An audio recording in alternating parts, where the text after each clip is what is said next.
Ok, Parashat Tetzavé. Ce shiur est offert pour la refoua shelema de Aviva Mesaouda bat Deborah, Gabriel ben Esther, Rav Eliyahu ben Fraji, Naomi Simcha bat Rachel, Mathilde Noya bat Angel, Keren bat Miriam, Leiloui Nishmat, David ben Mesaouda, Gabi Mecha bat Esther, pour le Zivugagun Vetaor de Jenny bat Étoile, et également encore et toujours pour tous nos chayalim et tous les khatmim encore retenus. Alors Mechila, pour le retard de ce shiur, il y a eu plusieurs problèmes qui font qu'on n'a pas pu faire comme d'habitude. Bon, Bessiat Adishmaya, on va essayer de faire comme on pourra. On a eu un peu moins de temps pour préparer les choses, mais Bessiat Adishmaya, encore une fois, Beshem Hashem, Naseh Venatzer, on va réussir à essayer de développer quelque chose d'assez intéressant sur la parashat Tetzavé. La parashat Tetzavé a pour sujet principal la confection de tous les habits du Kohen Gadol et des Kohanim normaux. Ça veut dire que le Kohen Gadol va avoir, lui, une tenue composée de 8 vêtements, là où les Kohanim standards vont avoir une tenue composée de 4 vêtements. Et ce qui va m'intéresser dans ce développement, c'est d'essayer de définir quelque part c'est quoi l'objectif, quelle est la portée de ces habits, puisque en réalité il faut bien comprendre, bien quand dans l'expression commune on dit que l'habit ne fait pas le moine, dans la Torah l'habit fait le Kohen. Ça veut bien dire que l'habit a un lien indéfectible avec la fonction. En ce sens où, bien évidemment, si le type est un rachat, mais même s'il est rachat, il est Kohen. D'un moment, il n'est pas censé arriver à ce statut-là, il n'est pas censé encore moins être Kohen Gadol, mais même s'il est rachat, il est Kohen. Après, il peut y avoir des facteurs qui font qu'on va l'écarter. Mais la définition d'un Kohen, c'est la personne qui porte les habits de la Keuna. Et s'il ne les porte pas pendant qu'il fait son office, il transgresse la Torah. Donc ça veut dire que c'est quelque chose qui est vraiment inhérent à la fonction et ce n'est pas simplement un habit de distinction. Ce n'est pas comme un habit militaire qui va nous permettre de distinguer entre l'armée de terre, l'armée de l'air, etc. Non, non, non. Bien évidemment, peut-être qu'on peut le voir de cette manière aussi, mais de façon beaucoup plus profonde, ce qu'institue l'habit du Kohen, c'est l'idée qu'il va se créer entre l'humain, qui est l'homme qui va avoir ce rôle, et le divin, une relation très précise qui porte ses racines jusqu'au début de l'histoire. En effet, et là je vais répéter 2-3 choses. Il y a plusieurs choses que je vais répéter dans ce shiur que j'ai dit dans d'autres shiurim, mais c'est surtout pour arriver à la conclusion qui va nous permettre de parler de Purim qui approche à grands pas Bezrat Hashem. Et vous allez voir que les choses sont très intéressantes. Donc je disais, la fonction de Kohen remonte au tout début de l'histoire, puisque on le sait, les Kohanim normalement, enfin plus précisément les Lévi'im, ceux qui servent au Beth Amikdash, auraient dû être les premiers-nés. Et dans ce groupe de premiers-nés auraient dû être élus ceux qui auront les fonctions les plus hautes pour arriver au titre de Kohen. De ce postulat-là, on a comme idée de base, nous dit le Midrash, que le premier aîné de l'histoire, l'aîné de tous les aînés, n'est autre que Adam Arishon. Et Adam Arishon, en tant qu'aîné, il est Kohen Gadol. Il est Lévi, enfin entre guillemets, il est celui qui doit servir au Beth Amikdash. On doit choisir parmi ceux qui doivent servir au Beth Amikdash, on doit choisir des gens pour être Kohanim. Il y en a qu'un, c'est lui. Et dans ces gens-là, on doit choisir le Kohen Gadol. Il y en a encore qu'un, c'est toujours lui. Donc il est le Kohen Gadol. Et à ce titre, Akadosh Baruch Hu, nous précise le Midrash, va lui confectionner des habits. Lesquels? Vayas Hashem Elokim le Adam ul Ishto Kotnot Or. Vayal Bishem Hashem, il avait fait à Adam et Chava des tuniques de peau et il les en a vêtues. Nous dira le Midrash, ces tuniques-là, qu'on a déjà évoquées plusieurs fois, même on va essayer de revenir un peu sur le sujet, ces tuniques-là lui servaient en tant que Kohen Gadol. Donc Hashem lui a donné une tunique pour qu'il soit Kohen Gadol, il a donné les habits que nous on en parle dans notre paracha, les habits du Kohen Gadol. Précision, nous dit le Pirkei Rabbi Eliezer, d'où est venue cette peau? Je fais vite parce qu'on a déjà expliqué cela. D'où est venue cette peau? Elle est venue de la mue du nachash, du serpent, qui est un animal qui décolle sa peau. La première mue de l'histoire est intervenue au moment de la faute d'Adam et Chava. C'est à ce moment-là que Akadosh Baruch Hu a prélevé la peau pour confectionner un habit de peau au Kohen Gadol de l'époque, qui n'est autre que Adam Arishon.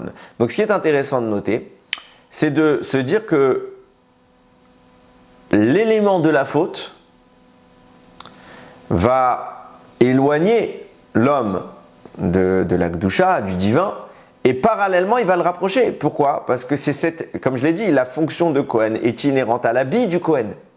Et cet habit-là, finalement, il est fait avec la source de la faute. Donc, comment le mal peut servir au bien? Comment la peau du Nachash va être l'outil qui va ouvrir la porte à la connexion au divin, là où un homme est censé être profané par cette peau? Non seulement que c'est lié, mais nous dirons Chachamim, Rabbeinu Bechaye, dans notre passouk que je viens de citer, dans lequel Akadosh Baruch Hu crée l'habit d'Adam Arishon, il y a précisément 8 mots. C'est pour cela que le Kohen Gadol aura 8 habits. C'est pour dire que les 8 habits du Kohen Gadol tirent leur source de ce passouk-là. À savoir que quand Akadosh Baruch Hu a prélevé la peau du Nachash, du serpent, en confectionnant les habits qui serviront à Adam pour être Kohen Gadol, et là sont apparus la notion des 8 vêtements du Kohen Gadol. Ce que Aaron va porter va être décrit dans notre paracha, ça vient du fait qu'Akadosh Baruch Hu lui-même a fait cela à Adam Arishon sur la base de la peau du serpent. Et là, on en arrive à essayer de comprendre un petit peu ce qui va se passer, parce qu'il faut définir les choses. On a expliqué plusieurs fois ce midrash dans lequel on voit Rabbi Meir déformer le pasouk que je viens de lire, dans lequel il est écrit Kotnot or, il aura fait des tuniques de peau. Lui, il ne lisait pas avec un Aïn pour dire la peau or, il lisait avec un Aleph pour dire or, la lumière. Hachem leur a fait des tuniques de lumière. Pourtant, c'est pas écrit comme cela. Pourquoi Rabbi Meir lisait comme cela? Réponse du Tikkun HaZohar. Faut savoir qu'à la base, Akadosh Baruch Hu avait fait une tunique de lumière à Adam Arishon. Ça, c'est sa tunique naturelle. Il était lumineux. Mais la faute du serpent la faute d'Adam Arishon, à cause du serpent, a provoqué qu'il soit enseveli dans la matérialité. Et donc, Hachem va prélever la peau du Nachash et recouvrir le corps d'Adam de cette peau-là. Donc il était bien au début une tunique de lumière qui s'est transformée en tunique de peau. Ce qui veut dire que la lumière qui jaillissait du corps d'Adam Arishon a été recouverte, ensevelie par la peau du serpent. C'est pour cela que puisqu'on a quelque part éteint la lumière, le mot or, la peau, peut se lire à hiver, la cécité, le fait d'être aveugle, ce qui signifie que subitement, on parle évidemment d'une lumière qui est d'ordre spirituel, mais subitement, Adam Arishon n'a plus accès à cette lumière, tout simplement parce que le serpent l'en a recouvert. De là, on commence à comprendre une idée qui est intéressante, à savoir que puisque Adam a perdu cet éclat et qu'il n'a plus ce lien naturel avec le divin, eh bien, il va falloir, puisqu'on a besoin d'un Kohen Gadol, puisqu'il y a besoin de maintenir un minimum le lien avec Akadosh Baruch Hu, de faire des sacrifices, de connecter les mondes, et c'est le rôle du Kohen Gadol, puisqu'il y a besoin de tout cela, il va être subitement nécessaire qu'on force la connexion là où normalement elle a été interrompue. Là où normalement il n'y a plus de réseau, on va devoir placer des antennes. Ces antennes, ça va être les habits du Kohen, les habits qu'Akadosh Baruch Hu va placer sur Adam Arishon, qui vont, malgré la faute d'Adam, malgré qu'il est enseveli dans l'obscurité, ils vont forcer la lumière à filtrer. Et vous allez voir comment cela entre parfaitement dans l'idée des 8 habits dont on parle. Je ne vais pas expliquer les 8 habits parce que ce serait trop long. On va principalement s'axer sur 2 qui sont immédiatement liés avec ce que je viens d'expliquer. Ces 2 habits sont le Choshen et le Éphod. Qu'est-ce que c'est que ces 2 habits? C'est les 2 habits les plus externes du corps du Kohen Gadol. Le Éphod est une sorte de tablier qui recouvrait l'arrière du Kohen, qui venait s'attacher à l'avant au niveau des jambes, au niveau de la taille, avec 2 bretelles qui remontaient jusqu'aux épaules du Kohen, sur chacune desquelles étaient incrustées 2 pierres. 2 pierres avec gravés 6 noms d'un côté, 6 noms de l'autre, les 6 noms des enfants et les 12 noms des enfants de Yaakov. Ça, c'est ce qu'on appelle le éphod, ce tablier en question. Au devant du éphod, donc là, il y a le thorax qui est libre puisque le éphod s'arrête au niveau des épaules. Il y avait justement le pectoral. Le pectoral, c'est précisément ce qu'on appelle le choshen, sur lequel il y avait 12 pierres incrustées, également sur lesquelles étaient gravés les noms des 12 enfants de Yaakov, des 12 tribus. Et on fixait le choshen, le pectoral, on le fixait au niveau des bretelles du éphod par des chaînes, et pareil en bas, pour qu'il soit bien plaqué, collé sur le thorax du Kohen Gadol. Ces 2 éléments, nous dit le Harizal, sont appelés, dans la Torah on les appelle comme ça, mais il précise bien les choses, et vous allez comprendre pourquoi je cite les propos du Harizal, parce que ce n'est pas le seul à expliquer cela. Ils sont appelés également Urim ve Tumim. Qu'est-ce que c'est que les Urim ve Tumim? La Torah précise, quand vous aurez des questions à poser, ok, est-ce qu'on doit sortir en guerre, est-ce qu'on ne doit pas sortir en guerre? Eh bien, vous irez devant les Urim ve Tumim, ces deux éléments-là. Vous poserez la question et c'est du pectoral, du Choshen, qui est sur le thorax du Kohen Gadol, sortira la réponse comment? Les lettres qui sont gravées sur les pierres vont s'illuminer pour créer un mot. Et Dieu donnera la réponse par l'entremise des Urim ve Tumim. En clair, qu'est-ce que c'est que les habits du Kohen? C'est à nouveau un moyen de connexion avec le divin. Bien que la lumière se soit éteinte, subitement la lumière se met malgré tout à jaillir. Bien que notre peau soit ensevelie et que la capacité à percevoir le or, la lumière divine, se soit normalement estompée, eh bien il y a une sorte d'antenne relais qui permet malgré les interférences, qui permet malgré tout d'accéder à Kadosh Baruch Hu. C'est pour cela qu'on va se rendre compte que le mot Choshen, duquel sort la lumière, c'est lui qui correspond au Urim. Urim, ce qu'en Torah, ce que la Torah appelle les Urim, vient du mot Or. Le Choshen vient précisément faire jaillir le or, la lumière, là où normalement elle était censée rester cachée par la faute d'Adam. Et c'est pour cela que le mot Choshen, qui vient contredire la faute du serpent, s'écrit avec les mêmes lettres que Nachash, serpent. Le Choshen, c'est la porte qui vient forcer le blocage.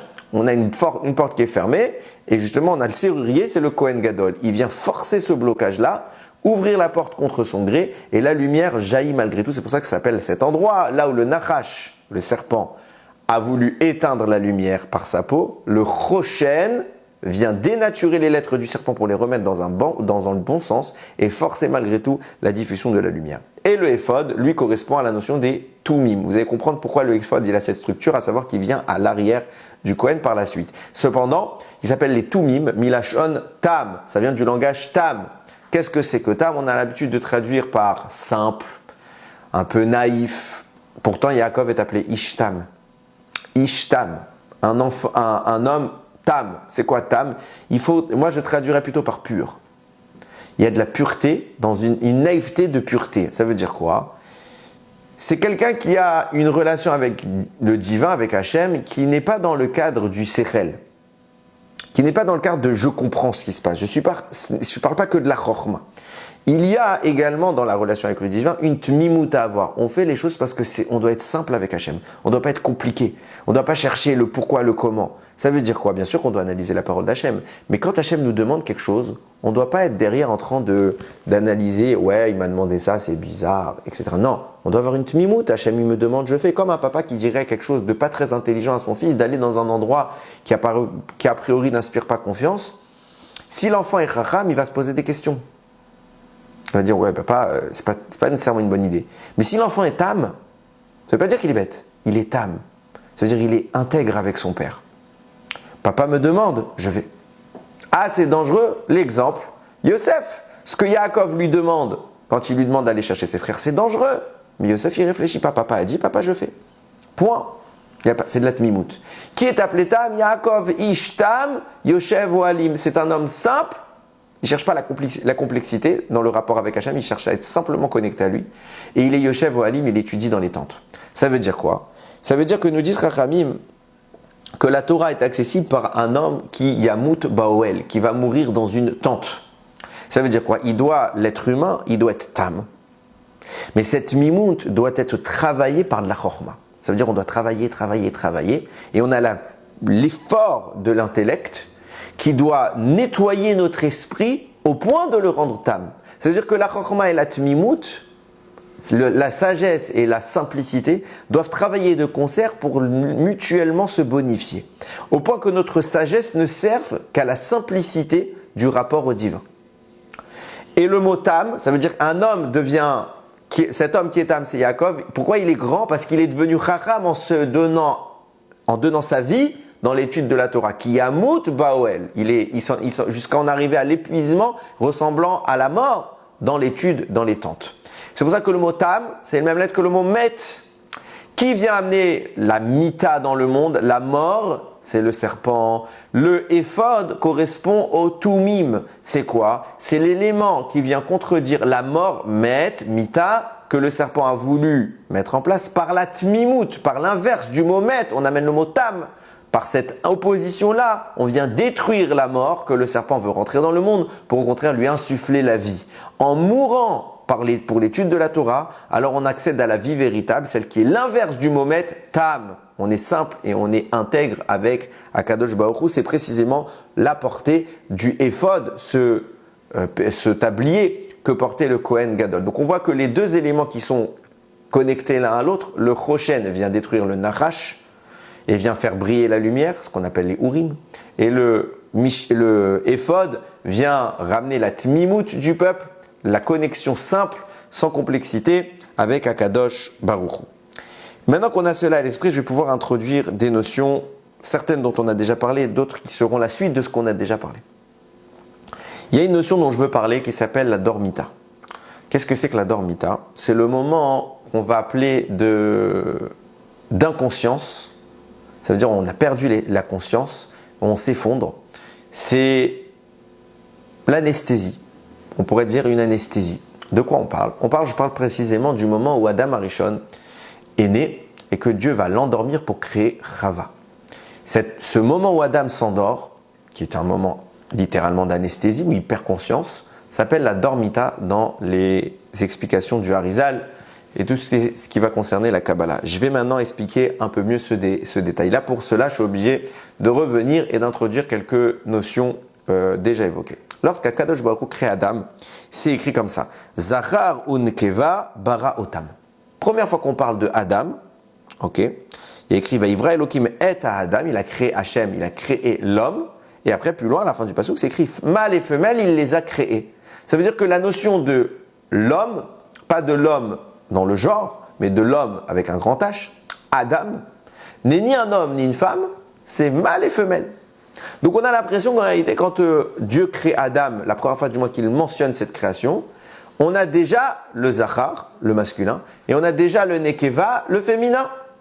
Il y a les deux, puisqu'il est écrit mâle et femelle, il les a créés. Donc on a, a priori, dans un premier jet de création, on a les deux entités. Seulement, juste en dessous, un peu plus tard, chapitre suivant, deuxième chapitre de la Torah, il y a écrit, Dieu parle, il dit Lota veyot à Adam levado. Ce n'est pas bon que l'homme soit seul. Et c'est lo ezer kenegdo, je vais lui faire une aide contre lui. Et qu'est-ce qu'il fait? À ce moment-là, il appelle à l'Hachem Elohim Tardema. Hachem va faire sombrer Adam dans une torpeur qui va l'endormir. Vaïshan, il a dormi. Vaïkar, achat mitzalrotav, il va prélever une de ses côtes pour faire confectionner Chava. Donc dans le deuxième chapitre, on nous dit quoi? Adam, il était levado. Lota veyot à Adam levado. Ce n'est pas bon qu'Adam s'assoie seul. Donc Adam était seul. Or, dans le premier chapitre, il avait écrit quoi? Il a créé mâle et femelle. Alors l'explication du sens simple, c'est de dire que la Torah a simplement évoqué la création et elle est revenue en arrière pour un peu plus détailler dans le chapitre 2. Ok. Maintenant, Rashi, qui d'habitude parle a priori du sens simple, va citer une Gemara qui va dire en réalité, qu'est-ce qu'on veut te dire quand Adam, quand Dieu il a créé Zachar et Nekeva? Il faut savoir que le Adam qui est apparu était une entité à double face, avec un côté masculin et un côté féminin. Et donc, qu'est-ce qui s'est passé? Hachem l'a endormi pour séparer le masculin du féminin, parce qu'ils étaient dos à dos. Donc Hachem a retiré les deux, la jonction qui reliait les deux, pour faire apparaître le féminin indépendamment du masculin. C'est pour ça qu'Adam a été endormi. Donc on voit clairement que la création de Chava dans ce passouk-là, c'est en réalité, il y avait les deux au début puisqu'ils étaient dos à dos, et finalement Akadosh Baruch Hu les a séparés pour les mettre. Ils étaient comme ils sont dos à dos, il faut les mettre maintenant face à face pour qu'on puisse se faire ce qu'on appelle un zivug, une union, et cette union, c'est cette connexion avec Hachem pour donner la vie. Cependant, il faut bien avoir à l'esprit que ce que dit Rashi, c'est cité d'une Gemara, c'est pas de lui. Il a cité une Gemara. Et Rashi n'a cité qu'un des deux avis de la Gemara. La Gemara parle en effet de ce que dit Rashi, c'est un débat entre Rav et Shmuel, qui explique que oui, Adam il était un petit peu, c'était une entité avec deux pôles qui ont été séparés. Ça c'est premier avis. Deuxième avis, non. Adam il est seul, il est masculin. Mais Adam, comme l'immensité des créatures vivant sur terre, avait une queue à l'arrière de son dos, comme un animal. comme l'immensité des animaux. Et qu'est-ce qu'Hachem a fait? Il a prélevé cet organe-là, et de cet organe-là, il a créé Chava. Alors, c'est déjà première chose très intéressante. Le Gaon de Vilna, parce quand on lit maintenant ce que je viens de cette Gemara qui précède des siècles, qui précède Rashi, on voit que Rashi a opté pour l'avis qui dit ils étaient dos à dos. Par contre, le Gaon de Vilna, lui, il mentionne très bien le deuxième avis, et c'est celui-là qu'il cite, en expliquant de là pourquoi tous les êtres quasiment, j'ai pas dit tout, il faut pas dire tous, mais l'immense majorité des animaux, des êtres vivants, est dépositaire d'une queue. Et l'humain, c'est pas son cas. En réalité, quand vous regardez bien en plus c'est intéressant parce que c'est la théorie que soutiennent les scientifiques, la théorie de Darwin, bien que nous on la réfute. Mais quand vous regardez le squelette humain, en bas de la colonne vertébrale, vous avez le coccyx. Le coccyx, d'après je sais pas c'est quoi la section qui s'occupe d'expliquer tout cela, mais d'après les scientifiques, le coccyx c'est un vestige de la queue qu'avait l'humain quand il était, à l'époque où il était semblable au singe, etc., etc. Non, on ne pense pas comme ça, on n'a pas été des singes, bien qu'il faudrait faire un shiur entier sur le sujet, mais ce n'est pas le propos. En tout cas, la Torah mentionne clairement, oui, il y avait une queue, c'est normal qu'il y ait un vestige de cette queue. Contrairement aux autres animaux qui ont gardé leur queue, l'humain n'a pas gardé. Pourquoi? Parce que les autres animaux, Dieu les a créés simultanément mâle et femelle. Donc il y a eu le mâle tout de suite et la femelle tout de suite. Il y a un parallèle qui s'est fait. Je suis simplement dans un parallèle de complémentarité, en ce sens où le mâle complète la femelle et la femelle complète le mâle. Cependant, l'humain sort de ce cadre-là puisque le mâle a été créé et du mâle a été prélevé la femelle. Et c'est ce qui correspond à cette dimension-là. Donc c'est très intéressant déjà de noter qu'il n'y a pas de secret. Tout ce que découvrent les scientifiques, c'était déjà écrit il y a plus de 2000 ans. Et maintenant, je reviens à de la Torah parce que ça, c'est pas de la Torah, c'était juste de l'aspect sympathique qui nous fait plaisir d'entendre que la Torah savait tout. Cependant, il faut revenir sur cette idée de débat. On a l'impression qu'on a vraiment deux avis parallèles qui sont contradictoires. On a la Gemara qui évoque Rav Shmuel qui parle, un premier qui parle de la dualité féminine et masculine que représentait Adam qui était dos à dos. Et c'est cet avis que Rashi opte. Et d'un autre côté, on a le deuxième avis qui dit non, c'est un prélèvement à la source de Adam Arishon qui va lui prévenir une partie de son corps pour créer Chava. On a l'impression que c'est sur cela que s'oriente le Gaon de Vilna. Et là arrive un problème que j'ai déjà également évoqué, c'est ce pasouk. Quand, que ce soit un avis ou l'autre, quand Adam va maintenant découvrir cette femme qui a été créée pour lui, il y a écrit Zot apam etzem me'atzamai ou basar mi besari. Cette fois-ci, c'est l'os de mes os, la chair de ma chair. Cette fois-ci, ça signifie quoi? Ça signifie qu'il y a eu une autre fois. On lui présente sa femme, il dit cette fois elle me plaît. Ça signifie bien qu'avant cela, il y aurait eu une autre fois. De quoi on parle? Comment tu peux me dire qu'il y a eu autre chose? Parce que c'est écrit Chava, il n'y a pas écrit d'autres femmes. Plus que ça, on va revenir un petit peu en arrière. Et il faut soulever une question. Parce que si on suppose qu'il y a eu une autre femme et qu'elle n'est plus là, ça veut dire que Dieu aurait fait un essai et qu'il aurait changé d'avis. Et c'est d'ailleurs ce que va poursuivre la Gemara en citant l'opinion de Rav Ayevou, si je ne me trompe pas. Non, c'est pas Rav Ayevou, c'est Rabbi Abaou Mechila. Il explique comme ça. À la base, qu'est-ce qu'on veut dire quand on dit que Dieu a créé l'homme et l'homme en même temps femme et homme, puis après il a prélevé un bout, il a créé Chava. Qu'est-ce que ça signifie? Ça signifie que mâle et femelle étaient dans la volonté d'Hachem. Et que finalement, comme ça il explique à Gemara, Dieu a eu la volonté de créer la femelle et le mâle, mais finalement il n'a créé que le mâle, avec un E à la fin. Alors on va expliquer. Qu'est-ce que ça veut dire il a créé que le mâle? Ça signifie qu'il a eu l'intention. Donc on se pose la question, quoi, il a changé d'avis? On parle de Dieu, hein. On ne parle pas de quelqu'un qui teste des hypothèses ou des configurations qui seraient les plus propices. Dieu sait la réponse, il sait ce qu'il va faire. Donc ça veut dire quoi? Que Dieu a eu l'intention, mais il ne l'a pas fait tout de suite, il l'a fait plus tard. Il faut bien comprendre que ce n'est pas la première fois dans toute la Torah qu'on voit ce genre de mécanisme. Par exemple, quand vous lisez le premier chapitre de Bereshit, non-stop, c'est écrit Elohim, Elohim, Elohim. Il n'y a pas écrit une seule fois Hachem. C'est Dieu qui agit dans la création sous le terme Elohim. La terminologie de Yud Ke Vav Ke, Hachem, n'intervient que dans le deuxième chapitre où c'est écrit Hachem Elohim, Hachem Elohim, Hachem Elohim. Qu'est-ce que ça signifie? Le mot Elohim correspond à la rigueur. Le mot Hachem correspond à la miséricorde. Lorsque Dieu crée le monde, il ne met que de la rigueur. Et après, dans le deuxième chapitre, il repasse dans la création et il inclut la miséricorde. Pourquoi? Parce qu'on dit comme ça, ainsi est montée à son esprit la volonté de créer le monde avec la rigueur uniquement. Et au final, voyant que l'homme ne supporterait pas tant de rigueur, alors il s'est ravisé et il a inclus la miséricorde. Comment ça, Dieu s'est ravisé? Il a eu une idée et il a changé. Comme avec Rava. Il y a une femme qui devait être créée, il a changé d'avis, donc il l'a créée plus tard. Qu'est-ce que ça veut dire? Il a eu une idée et il ne l'a pas concrétisée. Première chose, il faut savoir que la Torah ne parle pas de récit. La Torah vient parler d'une authenticité parfaite. Et qu'est-ce que ça signifie? Ça veut dire que au moment où Dieu crée le monde, quand on parlait de « il a voulu créer le monde par la rigueur », ça signifie que Dieu a eu l'intention de définir le potentiel à atteindre. Le potentiel, c'est d'être en mesure de supporter la rigueur. Et rien que la rigueur. Cependant, il ne peut pas nous créer directement à cette grandeur-là, pour la simple et bonne raison que dans ce cas-là, alors on est déjà très haut et on ne fait rien de nos propres efforts. Il faut que l'homme fasse son effort. C'est pour ça que je le précise, Moshe Rabbeinu n'est pas né Moshe Rabbeinu. Moshe Rabbeinu va naître certes avec un caractère et un statut particulier, seulement il va devoir s'améliorer, se sanctifier pour devenir le Moshe Rabbeinu qu'on connaîtra, qui va nous faire sortir d'Égypte, qui va nous donner la Torah, et qui va s'occuper de nous dans le désert pendant 40 ans. Donc il faut bien avoir à l'esprit qu'on ne peut pas arriver direct à l'objectif. On est obligé de commencer plus bas et de monter en strate, de s'améliorer. Ben, c'est exactement ce qui se passe avec la création. Dieu l'a défini. Il faut bien définir un objectif. L'objectif, c'est la rigueur. Donc il non-stop, il parle de Elohim. Seulement, vous ne pouvez pas naître directement dans la rigueur parce que si c'est ça, vous n'avez rien fait. Donc je vais vous créer beaucoup plus bas.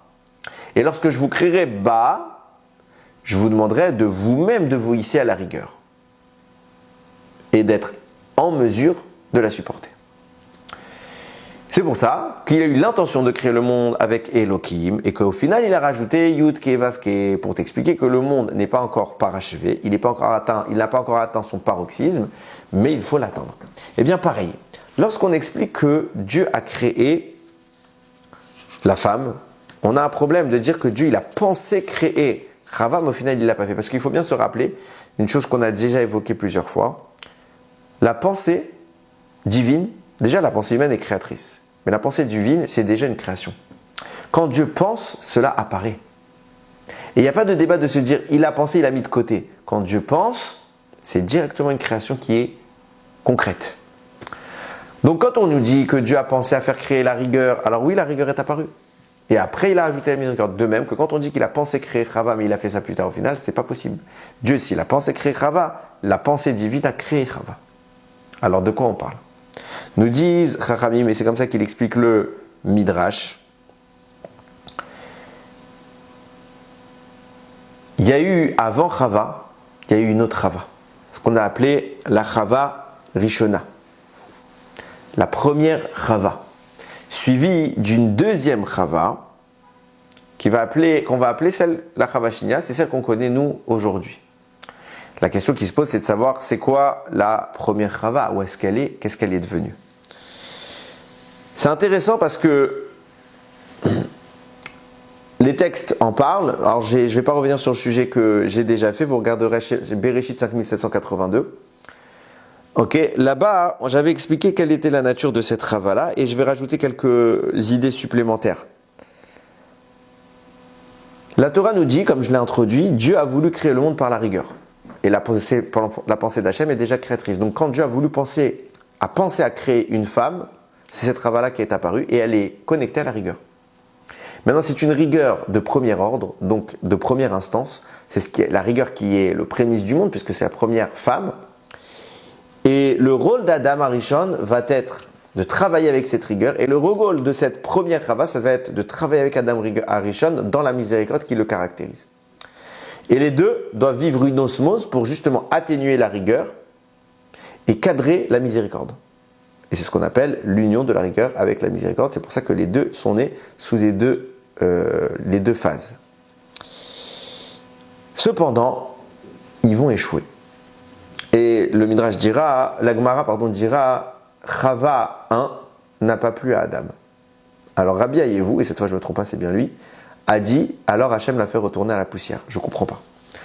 Elle ne plaît pas à Adam, alors elle retourne à la poussière. Ça veut dire qu'on ne plaît pas à quelqu'un, on ne plaît pas à son mari, alors on disparaît, chas v'shalom. On est dans quelle idée? Et Dieu cautionnerait un tel acte? C'est incompréhensible. Il faut avoir à l'esprit que l'enjeu est tout autre. À savoir qu'on a un principe. La rigueur est voisine des forces du mal. Pourquoi? La rigueur, c'est ce qui est accusateur. La rigueur, c'est l'aspect strict du divin. C'est une dimension difficile à supporter. Donc, c'est là où il y a des fautes. C'est pas dans la miséricorde qu'il y a trop de fautes, c'est dans la rigueur. Donc, le mal, quelque part, se positionne à la frontière de la rigueur pour essayer d'absorber toutes les fautes que l'humain, les Bnei Israël, vont faire dans leur vie et qui seront punis par la réclamation que fera la rigueur dans le ciel. Puisqu'ils sont punis, ils vont perdre de l'élan spirituel. Et cette perte, qui est normalement par la punition est censée revenir, mais cette perte-là va directement nourrir les forces du mal.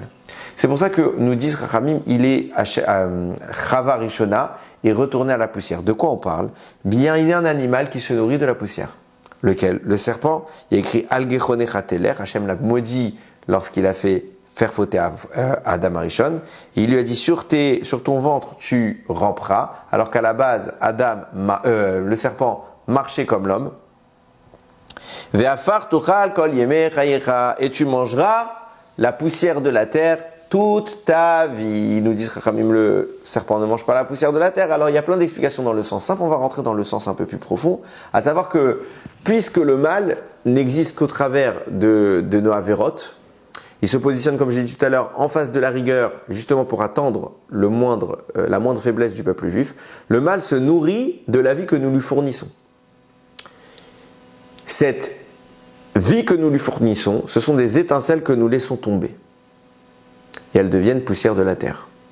C'est pour ça que le serpent vient manger la poussière de la terre, à savoir qu'il vient s'approprier toute la doucha que nous aurions, chas v'shalom, perdu par nos transgressions. C'est pour ça que nous dit la Gemara, Rabbi Ayevou, il dit, elle est retournée à la poussière. Nos sages vont expliquer que cette femme-là est devenue l'entité féminine du mal. Le Satan, c'est le masculin, elle, c'est son féminin. Mais je ne comprends pas. Comment cette femme qui avait un rôle à jouer peut devenir un ange du mal? Plus que cela, si on dit que c'est un ange du mal, pourquoi elle s'est réincarnée plusieurs fois? Elle s'est réincarnée par exemple en Sarah. Et on va venir plus tard sur d'autres. Donc, pourquoi se réincarner si au final, elle connote le mal, ce qu'elle est devenue quelque part l'épouse du Satan. Donc, si on dit qu'elle est devenue une entité négative, comment elle peut se réincarner chez des tzadikim? C'est difficile à entendre. De là, il faut comprendre que ce n'est pas du tout l'idée de dire que cette dimension-là, qui était très sainte, puisque c'est une des premières créations, c'est correspondait à Adam Arishon. Cette entité-là est devenue le mal lui-même. Non, cette entité-là est devenue une source de nourriture pour le mal, puisque le mal se positionne toujours face à la rigueur. Donc, comme cette source de rigueur est accusatrice, elle va provoquer, pour ceux qui ne la supportent pas, l'émission d'étincelles que le mal va récupérer. Ces étincelles sont appelées la poussière de la terre parce qu'on les piétine, on les balance au sol. Donc le nachash vient se nourrir de la poussière de la terre. C'est pour ça que le nachash qui connote les forces du mal vient se nourrir de cette entité-là qui était la première chava, qui est difficile à supporter donc parce qu'elle est extrêmement sainte, extrêmement haute, extrêmement rigoureuse.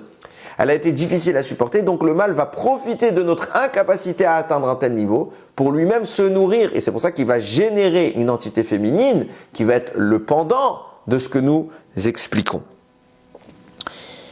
Maintenant que je vous ai expliqué ça, il faut bien comprendre les choses dans leur sens concret. Ce qui est en train de se passer, c'est que quand on nous explique on a vu qu'il y a une marloquette, Rashi, Gaon de Vilna, Shmuel, Rav, pour définir d'où vient Chava. Qu'est-ce qu'elle était? Est-ce qu'elle était déjà une partie inhérente qu'on a séparée d'Adam ou est-ce que c'est un morceau d'Adam qu'on a constitué pour générer la femme? Réponse, les deux. Akol Divrei Elokim Chaim, les deux sont vrais, on ne parle pas de la même chose. Il y a la première Chava, la deuxième Chava. La première Chava, elle était collée à Adam Arishon à l'arrière de son dos et Hachem les a séparés. Cette première chava qui incarne une rigueur exacerbée va redevenir une dimension extérieure à ce monde pendant un temps. Elle va être reprise par Akadosh Baruch Hu parce que le monde n'est pas prêt. Il a eu l'intention, puis finalement, entre guillemets, il s'est ravisé. Ça veut dire qu'on doit atteindre cette dimension-là, mais on n'y est pas parvenu. C'est pour ça qu'Hachem viendra créer une deuxième chava qui est plus basse, qui vient justement du bas du dos d'Adam, qui correspond à la queue dont nous parlons et qui va être une rigueur, certes, mais moins puissante, beaucoup plus atténuée. C'est cette Rava que nous connaissons et au final, le Gaon de Vina et Rashi ne sont pas en désaccord. Le Shmuel et Rav ne sont pas en désaccord. Ils parlent simplement d'une première Rava et de la deuxième. Ce qui nous explique pourquoi d'un côté on nous parle de dos à dos et d'un côté on nous parle d'une queue. Comme je l'ai dit tout à l'heure, cette dimension-là n'est pas quelque chose de négatif. C'est quelque chose dont le mal se nourrit quand on n'arrive pas à le supporter. C'est pour ça qu'elle va être réincarnée par exemple en Sarah Imenu. Et les Avot de façon générale vont caractériser le retour de la constitution d'Adam Arishon au travers de leur réparation qu'ils vont accomplir tout le long de leur vie. Et plus on va progresser, plus le tikkun va être grand. Donc on a le premier travailleur de ce tikkun, c'est Avraham, le deuxième c'est Yitzhak, et là où ça culmine, c'est Yaakov. C'est pour ça que Yaakov va vraiment s'inscrire dans le même format qu'Adam Arishon. À savoir que Yaakov va épouser une première femme, dans l'ordre en plus, qui s'appelle Léa, et c'est pas celle qu'il voulait. Et on va voir que c'est pas sa préférée. Et il va épouser une deuxième femme qui est Rachel, qui est la petite sœur, et que c'est celle qu'il voulait, que c'est sa préférée. Pourquoi Yaakov a des préférences? Pourquoi Yaakov a deux femmes et qu'Akadosh, on voit que c'est la volonté d'Hachem puisqu'il est lui-même berné. Yaakov est berné par Lavan et Hachem n'intervient pas pour l'empêcher de se faire avoir alors que pour d'autres occasions il l'a fait. Là il l'a pas fait, ce qui veut bien dire que c'était sa volonté. Donc, de toute façon tout est sa volonté. Mais donc, pourquoi les choses se passent comme ça? Nous dit le Harizal, en réalité, tout ce qu'on est en train de décrire ici, c'est le reflet des mondes d'en haut. À savoir qu'au-dessus de notre tête, il y a des mondes qui sont la source de notre monde. Et ils sont chacun enchevêtrés l'un dans l'autre jusqu'à qu'on remonte au plus profond des mondes. Au-dessus de notre tête, il y a un monde qui s'appelle Israël. Israël, ce monde, est une entité masculine qui correspond à Yaakov, qui correspond à Adam Arishon. À l'arrière de ce Israël, à son dos, sont apposées deux entités féminines. La partie supérieure s'appelle Léa, la partie inférieure s'appelle Rachel. Léa et Rachel sont donc les épouses spirituellement de ce monde-là qui s'appelle Israël. C'est pour cela que sur terre, le schéma se reflète et que Adam naît avec deux entités, une Chava Rishona, une Chava Shnia. Yaakov, qui va être cette réparation, va épouser deux épouses, Léa et Rachel. Et il préfère Rachel. Pourquoi? Parce que Yaakov connote le mot Aikev, le talon. Yaakov, c'est la dimension basse. Lui, il correspond donc à la dimension basse de la féminité, celle qui est en bas, celle qui s'appelle Rachel. Là, il comprend Léa, qui est la dimension qui est au sommet, qui correspond à l'arrière du masculin. Elle est trop haute pour que Yaakov la comprenne. C'est pour ça qu'on appelle Léa dans la Kabbalah Alma Deit Kassia, un monde caché, un monde qui est tellement haut qu'on a du mal à le concevoir. Yaakov ne comprend pas Léa, ne comprend pas la grandeur, la sainteté de cette femme. Il comprend Rachel, il comprend pas Léa. Ce n'est que plus tard, lorsqu'il s'appellera Israël, que son nom va changer et Israël contient les lettres Roche, une tête pour moi, pour Akadosh Baruch Hu, que Yaakov va monter dans le niveau de l'expression du cerveau, de la tête, à une compréhension supérieure. Et donc, comme maintenant il commence à comprendre plus haut, alors il commence à comprendre ce qu'il y a à ce niveau, qui est quelque chose jusqu'à maintenant qui lui était caché. Et là, il va commencer à aimer Léa, grâce à la dimension qui s'appellera Israël. Sans dire qu'il a dénigré Rachel. Mais subitement, il va avoir une ouverture qui va se faire. C'est pour cela que, comme je l'ai dit tout à l'heure, il y a écrit 7 fois si elle me plaît concernant Adam Arishon, parce que Adam Arishon n'est pas parvenu à atteindre la dimension de Léa, à atteindre la dimension de la Chava Rishona. Donc, il n'a pas été capable, donc ça ne lui a pas plu. De même qu'a priori, Léa ne lui plaisait pas. Seulement, Hachem va créer une deuxième femme qui va être Rachel, qui va être la Chava Shnia, que là, c'était accessible pour Adam, qui vient de Adama, qui vient de la terre du bas, il n'est pas encore arrivé au sommet qui s'appelle Israël. Et bien pareil pour Yaakov, au début il va commencer par ce lien avec Rachel, pour atteindre le sommet, là où Yaakov va réussir, là où justement Adam a échoué, lui il va réussir à subir la rigueur divine. Et ça, cette capacité-là lui permet d'accéder à Léa. de façon concrète. Et vous remarquerez que ce n'est pas avec Rachel qu'il est enterré, c'est bien avec Léa. Maintenant, ça ne veut pas dire que Rachel est mise de côté. Il y a des raisons à ça, mais je ne peux pas rentrer trop dans les détails, ce n'est pas le propos.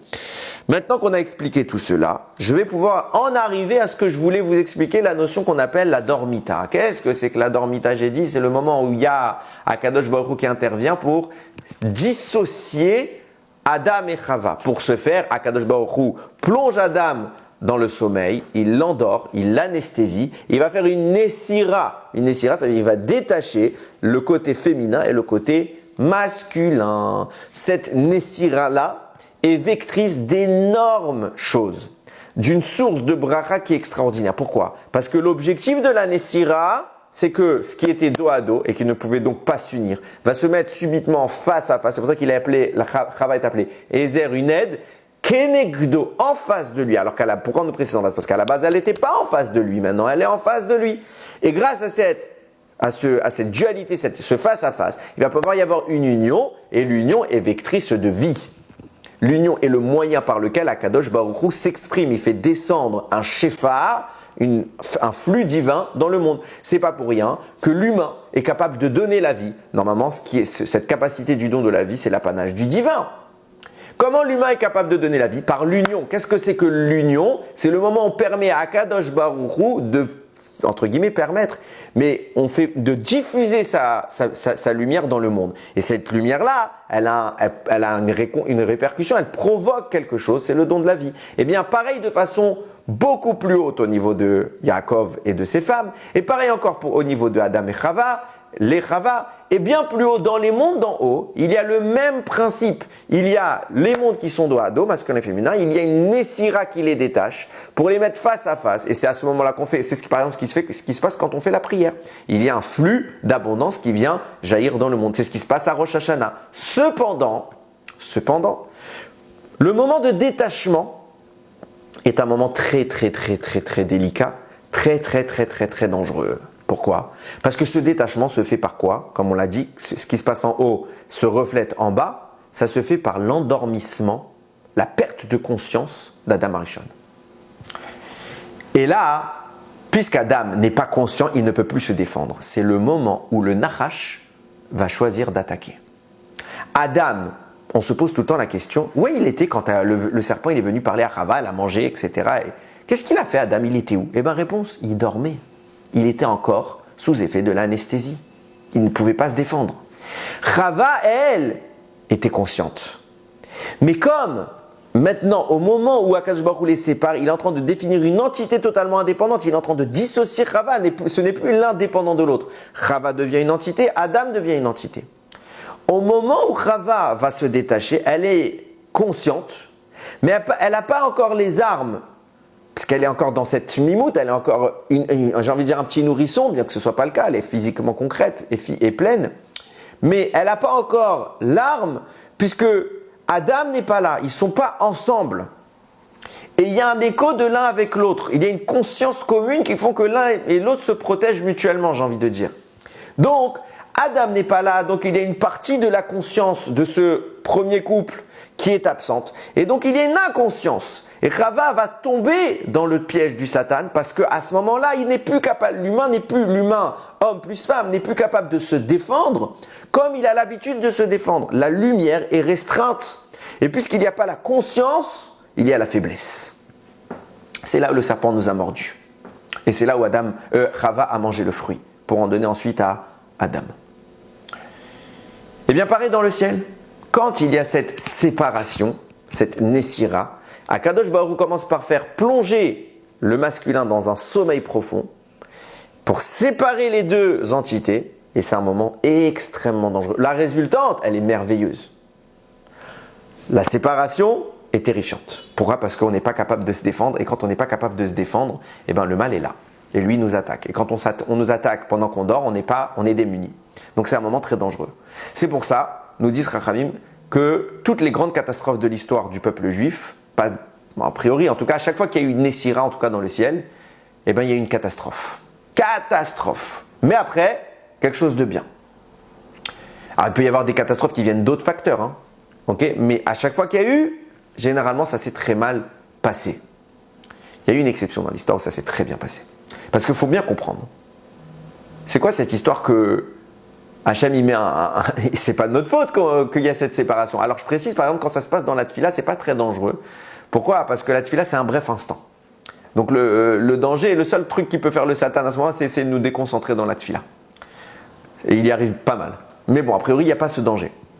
Maintenant, puisque c'est un moment dangereux, comment ça se fait qu'Akadosh Baruch Hu le laisse en place? Il n'aurait pas dû, il aurait dû mettre un système moins dangereux. Ça veut dire qu'en réalité, il faut bien comprendre, même si c'est dangereux, on a les capacités de lutter contre ça. Et justement, c'est arrivé. C'est arrivé et on va expliquer maintenant, c'est là qu'on en arrive à ce que je veux évoquer. Puisqu'on a été dans les habits du Kohen Gadol. Nous dire à le Harizal, les habits dont je parle depuis tout à l'heure, le Choshen et le Ephod, viennent spécifiquement évoquer ce dont je parle dans les mondes d'en haut, à savoir que le Kohen Gadol vient incarner cette entité qu'on appelait Israël dans les mondes du haut, l'entité masculine, et le Ephod qui vient justement être à l'arrière du Kohen Gadol, et bien vient représenter les féminités des deux mondes qui sont à l'arrière. Et la partie haute du Ephod correspond à Léa, la partie basse du Ephod correspond à Rachel. Et le but du Ephod est d'être accroché à l'avant sur le Choshen, justement pour que la lumière puisse sortir et que justement ne reste pas à l'arrière et qu'il puisse y avoir cette notion de dévoilement du divin au travers du zivouk, de l'union du couple masculin-féminin. Maintenant qu'on a cela à l'esprit, vous allez comprendre tout ce qui se passe. On va arriver à Purim. Purim est le moment où Haman a réussi à convaincre le roi Achashverosh de tuer tous les juifs. Pourquoi il a réussi à convaincre le roi Achashverosh de tuer tous les juifs? Lui-même, il va le dire comment il a fait. Il va dire au roi, Yeshno Am Echad, il y a un peuple, Mefouzar ou Mefourad Ben Amim, qui est dispersé dans ton pays. Viens nous dire le Midrash sur Megillat Esther, c'est le Esther Rabbah. Là-bas, il dit Yeshno, c'est les mêmes lettres que Yoshen. Il dort. Pourquoi? Parce que c'est le moment dans le ciel où l'entité masculine était endormie parce qu'il était en train de vivre une séparation, une Nessira. Donc pour qu'il y ait cette séparation, Hachem a fait sombrer le masculin dans une dormita, une inconscience qui l'a plongé dans le sommeil. Et puisque c'est le moment où le mal peut attaquer, parce que l'entité masculine-féminine ne peut pas se défendre, alors c'est tout de suite, vient Haman, le représentant du mal. Et il connaissait tous ces secrets-là, il connaissait énormément de choses, nous dit le Harizal, sa femme, Zeresh, elle était une plus grande sorcière que 365 des meilleurs sorciers de l'époque. Donc ils sont au courant de tout ça et ils disent Bachamaïm, il y a maintenant un moment propice pour qu'on attaque le Ham Israël, Chas v'Shalom. Pourquoi? Parce qu'il va se passer qu'il va y avoir une séparation et après de ça il y aura quelque chose d'énorme. C'est quoi cette énormité? C'est que l'union qui va être conséquence de cette séparation va amener le deuxième Beth Amikdash après les événements de Purim. C'est le deuxième Beth Amikdash. Cette union-là, elle est dangereuse pour le mal. Donc qu'est-ce qu'il se dit? Il dit au moment pour qu'elle arrive cette union, il faut qu'il y ait cette faiblesse, l'endormissement d'Adam. On attaque maintenant. Et c'est pour cela qu'il va dire Yeshno, il dort. Qui dort? Il dit leur Dieu il dort parce qu'Achashverosh il veut pas attaquer le Bnei Israël. Il a dit t'as vu ce qu'il a fait à Pharaon? Tu veux que moi je les attaque? Laisse-les, ils sont dans mon royaume, je suis tranquille, moi j'ai pas besoin de les détruire. Ils sont soumis. Non, il faut qu'on les attaque. Pourquoi? Parce qu'il dort et t'inquiète pas, il te fera rien. Ça veut dire quoi il dort? Ça veut dire que dans le ciel, il y a une faiblesse du peuple juif. Et si on les attaque maintenant et qu'on les éradique maintenant, l'objectif de l'union céleste, à savoir la construction du Beth Amikdash, elle sera inutile. Parce que si on laisse les choses se faire, alors ils vont s'échapper. Mais si on ne laisse pas les choses se faire, on peut les détruire, Chas v'Shalom. Maintenant, l'erreur d'Aman, elle est où? Et c'est ça qu'il va falloir comprendre. C'est que l'erreur d'Aman, c'est de croire que cet endroit-là, c'est Dieu lui-même. Parce que c'est au-dessus. Ce n'est pas Dieu lui-même. C'est un des mondes dans lesquels Dieu se manifeste et se cache. Dieu, c'est beaucoup plus grand que ça. On ne parle pas de Dieu, Chas v'Shalom. Et lui, il croit que tout est là. Donc, Yeshno Amechad. Yeshno, à ce Amechad, à ce peuple unique, il dort leur Dieu. On peut les attaquer, il nous fera rien. Mais non, Dieu, Inelo Yanum Velo Yishan, Shomer Israël, ni il somnole, ni il dort. Il est bien réveillé. Ce qui est endormi, c'est le moyen de faire émerger l'action de Dieu dans le monde. Alors là, Haman y croit, puisque le moyen que Hachem va utiliser, il est en préparation, il n'est pas encore prêt. Alors on peut attaquer. Et Haman, il y croit, donc il attaque. Et il a raison. Terrifiant ce qui va se passer. En un jour, tous les Bnei Israël doivent mourir. En un jour. Pire que la Shoah. En un jour, si Haman avait réussi, ça aurait été pire que la Shoah. C'est pour vous dire que quand il y a ce moment-là, le mal sans arrêt, il attaque. Et s'il y arrive, on est tellement faible que c'est dangereux. Donc il se passe quoi? On commence à comprendre. Le moment de Purim, nous dit le Harizal dans le Shara Kavanot, c'est un moment où l'entité masculine céleste est endormie. Venez, on remonte un peu plus haut dans l'histoire de Purim. Au tout début de l'histoire, le roi Achashverosh fait un banquet dans lequel il invite tous les peuples, dont le peuple juif. Mordechai leur dit « n'y allez pas, n'y allez pas, n'y allez pas ». Et il lui explique, même les sages ne sont pas d'accord avec Mordechai. T'es fou, t'es complètement fou. Si le roi nous invite et qu'on ne va pas, alors crime de lèse-majesté, on va avoir des problèmes, on va être mis sur le banc de la société et on va nous persécuter. On a déjà vécu assez de persécutions, on ne veut pas, on y va. On vaut mieux qu'on soit en bon terme avec la royauté. Et grande erreur. Nous disent Rachamim, le roi Achashverosh, il va étaler sa grandeur, sa richesse. Et qu'est-ce qu'il va écrire? Il va prendre Vetchekar Tiferet Yegedulato. Il va amener la magnificence de sa grandeur. Viens nous dire la Gemara, c'est quoi Tiferet? Le mot Tiferet, il est employé pour les habits du Kohen Gadol. Qu'est-ce qu'il a fait ce pourri? Il a pris les habits du Kohen Gadol qui avaient été dérobés dans le Beth Amikdash lors de sa destruction et il les a mis sur lui. Pourquoi faire? Qu'est-ce qu'ils ont de spécial? Ils sont beaux. Pourquoi tu les mets que maintenant? Réponse, nous dit le Harizal, parce que Achashverosh pensait que, ça faisait, bon, c'est pas que le Harizal qui le dit, Achashverosh pensait que le terme de l'exil, en réalité, il avait été annoncé un exil de 70 ans. Il avait fait ses comptes. Il arrivait à 70 ans, il dit, ils sont toujours pas sortis, ce qui veut dire qu'ils ne sortiront jamais. En effet, il s'est trompé, mais lui, il pense qu'ils sortiront jamais, donc j'ai gagné. Qu'est-ce qu'il est en train d'affirmer? Nous disent Rachamim, et c'est pas mes mots, c'est Raphaël Vital qui écrit ça.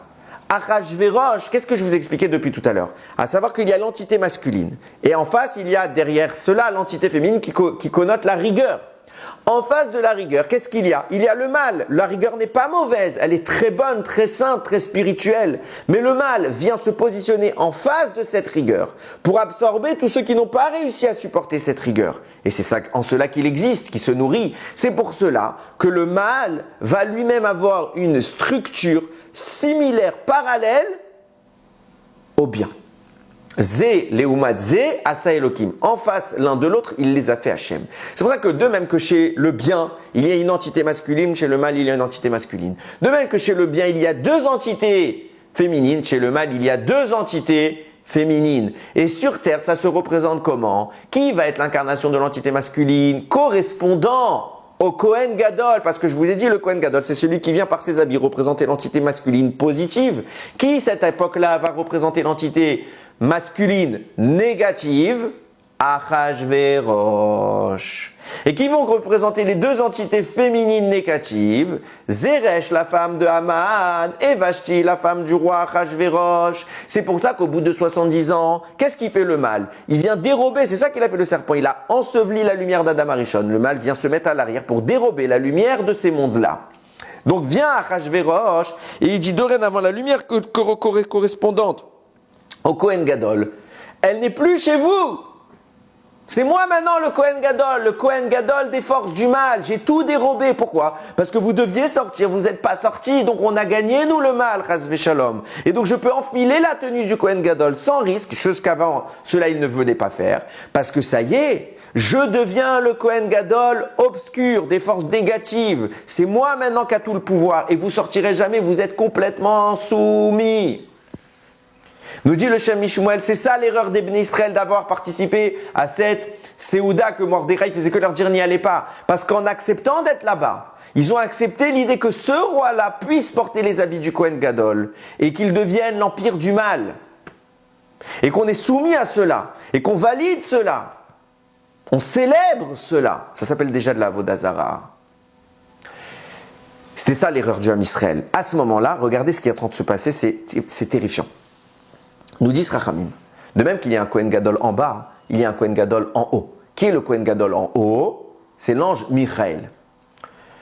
Il y a un commentaire de Rav Shimshon d'Ostropoli qui explique la chose suivante. Quand Esther elle a entendu l'histoire que les peuples juifs étaient en danger, elle a envoyé un message à Mordechai. Qu'est-ce qui se passe? Et le Midrash dit, quelle est la raison pour laquelle le Ham Israël, Hachem veut s'en prendre à eux? Naasu Rash Vemach. Il dit à Mordechai, il répond à Esther, ils sont devenus Rash et Mach. Ça veut rien dire. Qu'est-ce que répond Esther? Elle cite un pasouk de Tehillim, mais elle dit Eli, Eli, lama azaftani. Mon Dieu, pourquoi tu m'as abandonné? Point, fin du Midrash. Vient Rav Shimshon d'Ostropoli. Quand Rav Shimshon d'Ostropoli parle, généralement, il révèle des trucs extraordinaires. Il explique, c'est quoi ce Midrash? Il dit, sachez que c'est un principe connu, qu'on a évoqué plusieurs fois. À chaque fois qu'Akadosh Baruch Hu veut s'en prendre à une nation, avant, il s'en prend à l'ange qui la représente. En Égypte, il a d'abord frappé l'ange et après les Égyptiens, dans l'ordre. Et bien c'est pareil, malheureusement, Chas Vesham, quand il voudrait s'en prendre à ses enfants, au Bnei Israël, il faudrait qu'il descende, qu'il s'en prenne à l'ange qui le représente seulement. Il n'y a pas d'ange qui représente Israël dans le ciel, c'est Akadosh Baruch Hu qui représente lui-même. Ah, comment il va être lui-même être déchu, Chas Veshalom, c'est inenvisageable. Réponse. Nous dit le Rav Shimshon d'Ostropoli, quand, et c'est pas le seul qui le dit, on l'a vu plusieurs fois aussi, quand Akadosh Baruch Hu voit des fautes chez le Ham Israël, il ne veut plus être leur représentant, et il met en lieu et place le Kohen Gadol. Le Kohen Gadol, c'est qui? Michael. Et lui, ce n'est qu'un ange, entre guillemets.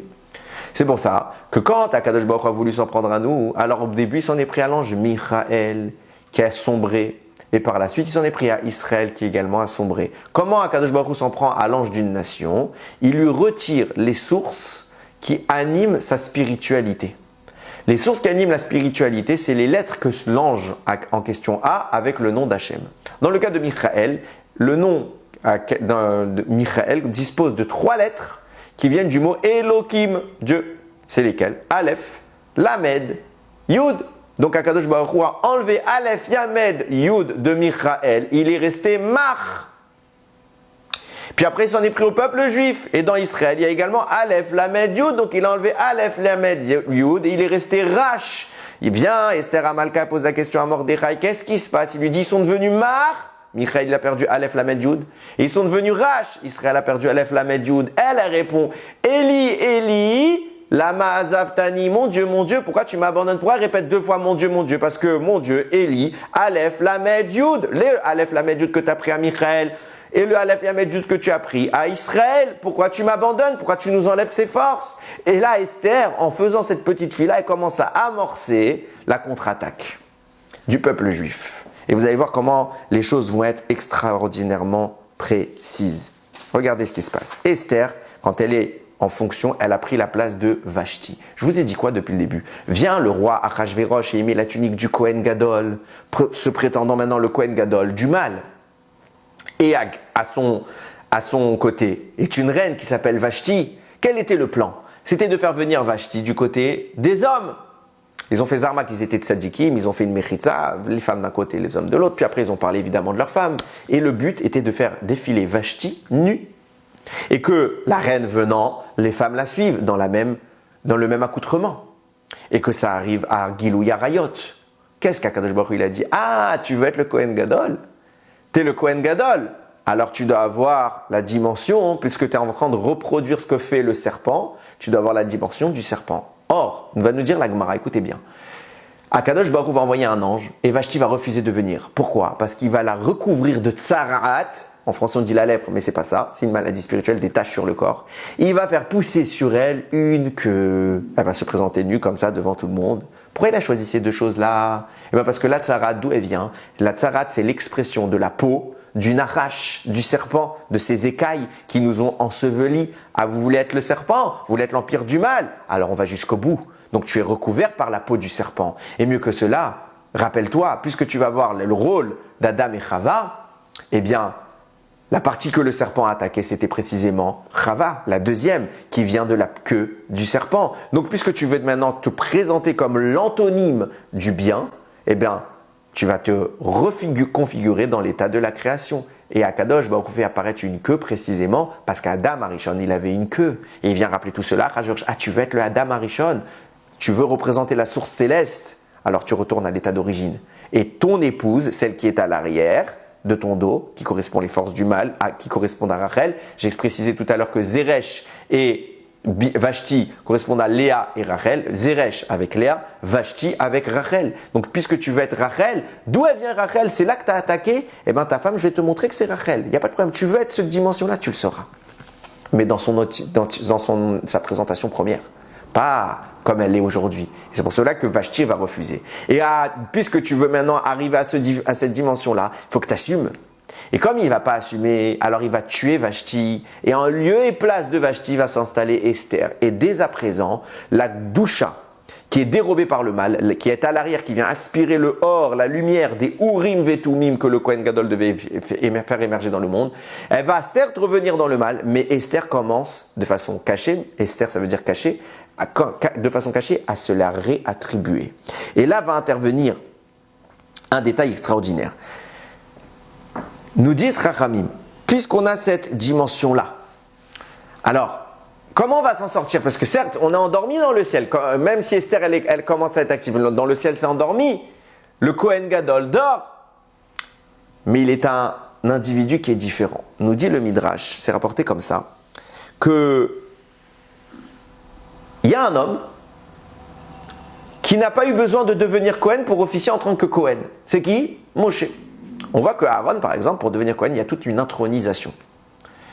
Moshe, par contre, va inaugurer le Mishkan en tant que Kohen, sans que personne lui donne ce rôle. Il est naturellement le Kohen. Plus que cela, quelle tenue porte Moshe Rabbeinu à ce moment-là? Il ne porte pas les 8 habits. Les 8 habits que Akadosh Baruch Hu avait fait à Adam. Pourquoi? Parce que Moshe Rabbeinu va porter un habit blanc qui est celui du Kohen Gadol le jour de Yom Kippour. Kippour, nous dit la Gemara, c'est Ke Purim, comme Purim. Ça veut dire que ce qui est en train de se passer à Kippour, où le Kohen Gadol monte d'un niveau, c'est ce qui se passe naturellement à Purim. Et qu'est-ce qui se passe à Purim? Moshe Rabbeinu, qu'est-ce que je viens de vous dire? Lui, il a les habits du Kohen Gadol, il a en permanence les habits du Kohen Gadol de Yom Kippour. Ça veut dire que Moshe Rabbeinu, il n'est pas un Kohen Gadol qui est dépendant des habits. Il a des habits qui correspondent, qui découlent de sa grandeur. Pourquoi? Parce que Moshe Rabbeinu est le seul homme qui a réussi à échapper à la faute de Adam, à échapper à la faute du veau d'or, à s'en extraire complètement. Et Adam n'a eu ses habits que parce qu'il a fauté. À la base, il n'avait pas ses habits. Ce qui signifie que Moshe, il a l'habit de lumière et non pas l'habit de peau. Il a l'habit originel et pas l'habit de rattrapage qui force l'accès à la lumière. C'est pour ça que Moshe rayonne de son visage. Et donc, ça signifie quoi? Ça signifie que Moshe est capable de résister à l'attaque du serpent, même quand le serpent nous attaque alors qu'on dort. Pourquoi? Parce qu'il a réussi à échapper à ce niveau-là, à la faute d'Adam. Ça veut dire que Moshe est conscient et refuse la faute. D'ailleurs, on avait expliqué que la Neshama de Moshe Rabbeinu était dans la gorge d'Adam Arishon et que c'est la seule Neshama qui n'a pas voulu fauter au moment du fruit de l'arbre de la connaissance. Pourquoi? Parce que même dans la conscience, Moshe est resté réveillé. Ça veut dire qu'il avait naturellement une immunité, il a réussi à s'immuniser, à se hisser à un niveau tellement haut où il est immunisé contre l'attaque du serpent, contre son venin, même lorsqu'il l'attaque de façon traîtresse, pardon, c'est pas français. Et c'est pour cela que nous dit le Midrash, va venir Eliyahu Hanavi lorsque la dormita va se faire dans le ciel et que l'entité masculine va s'endormir et que Aman va sentir cela, il va dire il dort, on peut attaquer et que le roi Achashverosh il a mis ses habits, c'est bon, je suis le Kohen Gadol et que tous les facteurs sont au vert pour le mal et qu'ils sont au rouge pour nous. Vient Eliyahu Hanavi dans le ciel, il commence à prier et il invoque les Avot, Avraham, Yitzhak et Yaakov pour leur dire s'il vous plaît, priez à Kadosh Baruch Hu, sauvez le Ham Israël. Ils ne sauront pas quoi lui répondre. Alors il va aller voir Moshe Rabbeinu. Et Moshe Rabbeinu, je vous fais en simple, va demander, trouve-moi un tzaddik. Moi je vais prier dans le ciel et lui, il sera sur terre mon relais. Et dans toute la génération, l'Eliyahu Hanavi ne va trouver qu'un seul tzaddik. C'est qui? Mordechai. Comment ça un seul tzaddik? Il n'y a pas tous les autres tzaddikim de la génération. Il y avait plusieurs talmidei chachamim. Non, le seul qui trouve c'est Mordechai. Pourquoi? Parce que c'est le seul qui a refusé la Séouda. C'est le seul qui a refusé que l'empire du mal s'approprie la lumière. Comme Moshe Rabbeinu, il a su s'extraire pendant l'endormissement général, il a su rester éveillé. Donc Moshe va à ce moment-là faire depuis le ciel émaner son aura, et nous dit le Raphaël Vital, Mordechai HaYehudi est une projection de la lumière de Moshe Rabbeinu.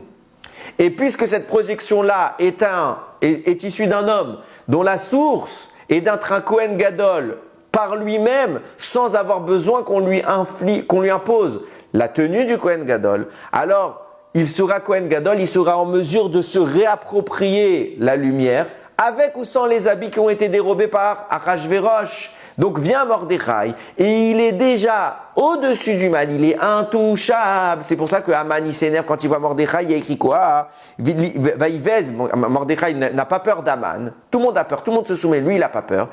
Alors il veut le tuer, mais le texte nous dit Vaïvez be'enav lishloach yad be'Mordechai levado. Il a trouvé ça méprisable de s'en prendre que à Mordechai. Alors il a eu l'idée de s'en prendre à tout le monde, mais c'est débile comme raisonnement.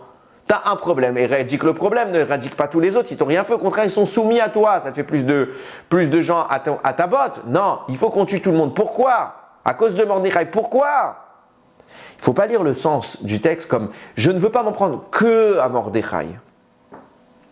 La réponse, la lecture est réelle qu'il faut avoir, c'est il n'y en a qu'un seul sur lequel je ne peux pas m'attaquer. Il y a un homme qui, l'ishlo ariad be Mordechai leva. Le seul que je peux pas, c'est lui. Vaïvez be'enav, il a trouvé ça méprisable de ne pas pouvoir s'attaquer que à lui. Alors qu'est-ce qu'il va faire? Il dit, lui, je peux tous les attaquer, mais lui, je ne peux pas l'attaquer. Pourquoi? Parce qu'il est au-dessus de la faute du serpent. Il est dans le Kohen Gadol qu'incarnait Moshe Rabbeinu, avant la faute. Il est conscient, même dans l'inconscience. Même si dans le ciel, il y a la dormita, lui, il est capable de rester conscient. Et preuve en est, il n'a pas voulu fauter au moment du Michté de Achashverosh. Donc il n'arrive pas à l'attaquer. C'est ce qui terrifie Haman. Alors il va tenter un coup. Je vais tuer tout le monde. Eux, je peux les attaquer. Eux sont coupables. Et si on juge d'après la halakha juive, on va d'après la majorité. Donc si lui, certes, il est bifnatzmo, il est indépendant, mais eux sont coupables et vont le faire tomber avec lui.